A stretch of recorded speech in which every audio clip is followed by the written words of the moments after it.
सुमित्रा अपने घर में अपनी बेटी काजल और बड़ी बहू किरण के साथ छोटी बहू रूही के आने का इंतजार कर रही थी। मम्मी जी, आखिर कब तक यूं इस तरह आप अपनी आंखें दरवाजे पर गड़ाई बैठेंगी? अरे आ जाएगी देवरानी जी।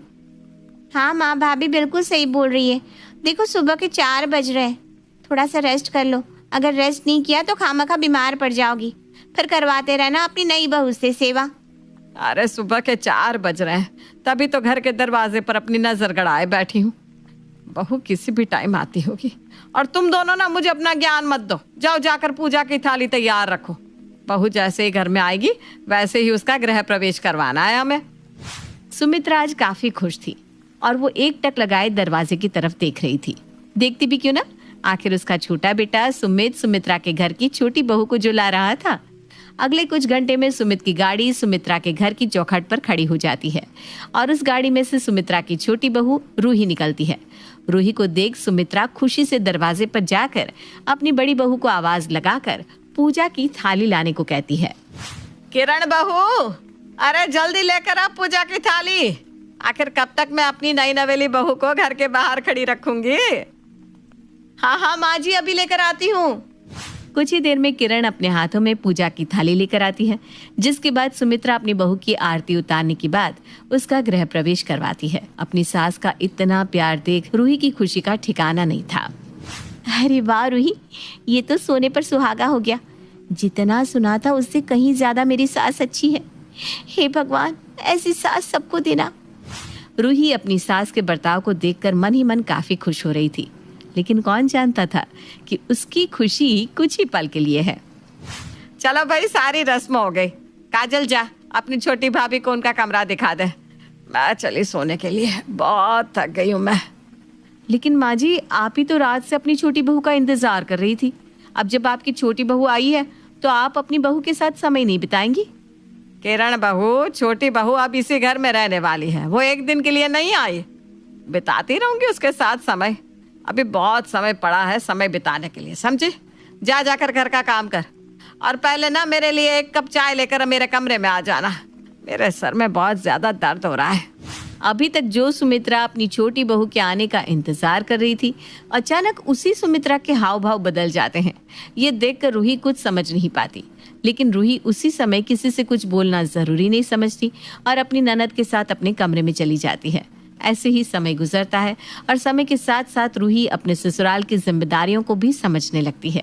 ऐसे ही एक दिन रूही किचन में खाना बना रही थी, तभी उसकी ननद काजल उसके पास आती है और छोटी भाभी से कहती है, भाभी क्या बना रही हो?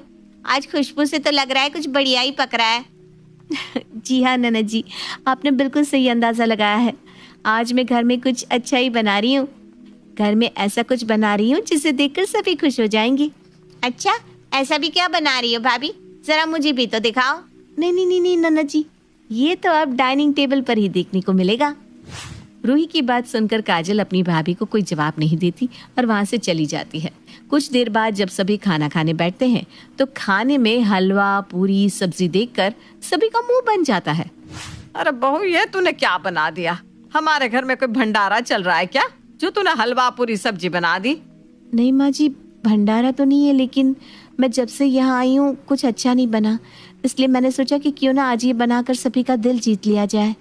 किरण बहू, लगता है तूने छोटी बहू को कुछ समझाया नहीं है, तभी छोटी बहू ना समझी कर रही है। क्या मैं सही बोल रही हूँ ना? तूने बहू को कुछ नहीं बताया ना? वो माँ जी, मुझे टाइम ही नहीं मिला बताने का। मैं इसे बता दूंगी। ये क्या बात चल रही है? मतलब क्या बताने की बात चल रही है? ऐसा भी क्या है जो मुझे नहीं पता? देख बहू, इस घर के कुछ रूल्स, नियम है, और जब तक इस घर की औरतें उस नियमों को सही ढंग से फॉलो नहीं करती, तब तक वो इस घर में इस घर की बहू कहलाने लायक नहीं होती। इसलिए तुझे भी कुछ नियम फॉलो करने होंगे। साथ ही तुझे कुछ परीक्षाओं में पास होना पड़ेगा, तभी तू इस घर की बहू बन पाएगी। परीक्षा? हाँ, परीक्षा। बाकी तुझे किरण बहू अच्छे से समझा देगी। क्या बहू, सही बोल रही हूँ ना मैं? जी हाँ माँ जी, आप बिल्कुल सही बोल रही हैं।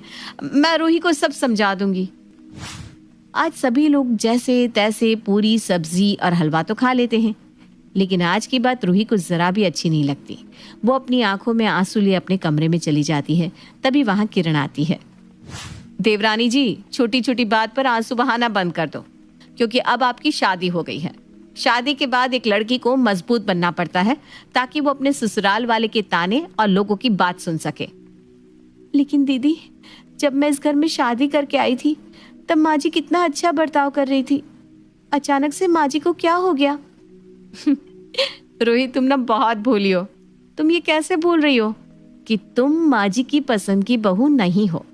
सुमित ने अपनी पसंद से शादी करी है, इसलिए माँ जी को तुम्हें अपनाने में थोड़ा समय लगेगा।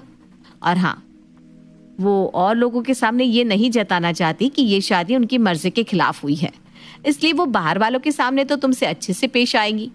और दूसरी बात, इस घर में कुछ रूल्स रेगुलेशंस है जिन्हें तुम्हें फॉलो करना होगा। तीसरी, आखिरी और सबसे जरूरी बात, इस घर में बहू की रैगिंग होती है। क्या रैगिंग? वो भी ससुराल में? हाँ रूही, रैगिंग। यहाँ बहू की रैगिंग होती है, और अगर बहू उस रैगिंग में पास हो जाती है तो वो इस घर की बहू बन जाती है। लेकिन अगर वो रैगिंग में फेल हो जाती है तो वो भले ही 4 लोगों की नजरों में इस घर की बहू हो, लेकिन माँ जी उसे बहू के रूप में कभी नहीं अपनाएंगी। लेकिन दीदी, ये रूल सही नहीं है। मतलब रैगिंग कॉलेज की हो, स्कूल की हो या ससुराल की, ये सही नहीं है। तुम सही कह रही हो रूही, लेकिन तुम्हें रैगिंग को तो पास करना ही होगा, क्योंकि तुम्हारे पास दूसरा और कोई ऑप्शन नहीं है। और मुझे माफ करना, तुम्हारी रैगिंग मैं भी करूंगी, क्योंकि मैं जब इस घर में शादी करके आई थी तब माँ जी ने मेरी भी रैगिंग करी थी। सोचो, मैं तो माँ जी की पसंद की बहू हूँ, तब माँ जी ने मुझे नहीं छोड़ा तो वो तुम्हें कैसे छोड़ देंगी? जबकि तुम तो माँ जी की पसंद हो ही नहीं। तुम्हारी शादी तो सुमित की वजह से माँ जी को मजबूरन करवानी पड़ी। इतना बोलकर किरण वहां से चली जाती है। वही रूही अब अपने घर की सारी बात समझ जाती है कि आखिर उसकी सास उससे ढंग से बात क्यों नहीं कर रही थी। साथ ही उसकी सास का बर्ताव इतना बदला बदला सा क्यों था? इसका कारण कोई और नहीं बल्कि सुमित और रूही की लव मैरिज थी। ये सब देखकर रूही को बुरा तो बहुत लगता है, लेकिन वो करती भी क्या? उसके पास दूसरा कोई ऑप्शन नहीं बचा था। लेकिन हमारी रूही भी कुछ कम नहीं थी।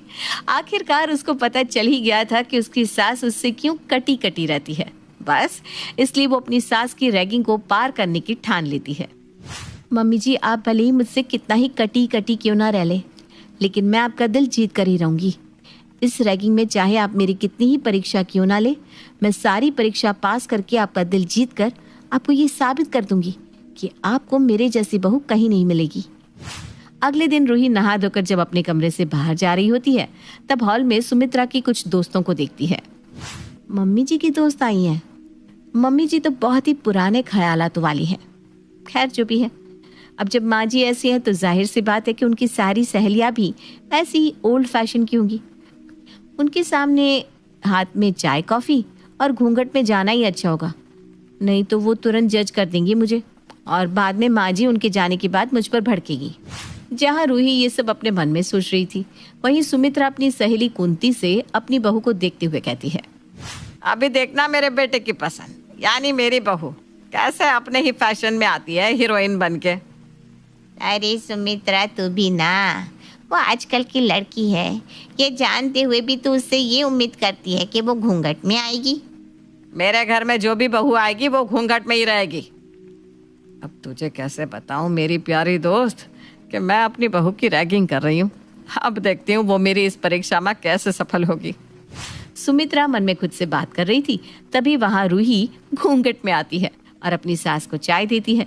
रूही को घूंघट में देख कुंती सुमित्रा से कहती है, सुमित्रा, तू तो अपनी बहू के बारे में बहुत कुछ बोल रही थी, पर देख तेरी बहू तेरा दिल जीतने के लिए क्या क्या कर रही है। अब हाँ हाँ, सही कहा तूने। सुमित्रा अब चुपचाप चाय पीने लगती है। समय गुजरता है। ऐसे ही एक दिन रूही अपने घर के कपड़े धो रही थी, तभी उसकी जिठानी और सास उसके पास अपने हाथों में और कपड़े लेकर आते हैं। रूही, ये कपड़े भी हैं, इन्हें भी धो देना। पर दीदी, ये कपड़े कौन से हैं? मेरा मतलब, इन कपड़ों को तो कोई पहनता भी नहीं है ना। नहीं पहनता तो चुपचाप धो दे इसको। इन कपड़ों को गरीबों में बांटूंगी मैं। अपनी सास की बात सुनकर रूही कुछ नहीं बोलती और चुपचाप कपड़े धो देती है। अपनी बहू को इतने सारे कपड़ों को धोता देख सुमित्रा का दिल पिघल जाता है, पर वो उस समय कुछ नहीं कहती। समय का पहिया यूं ही चलता है और रूही अपने ससुराल की होने वाली सभी रैगिंग को पास कर लेती है। अपनी बहू की मासूमियत और उसकी मेहनत देख सुमित्रा भी अब उसको पसंद करने लगती है।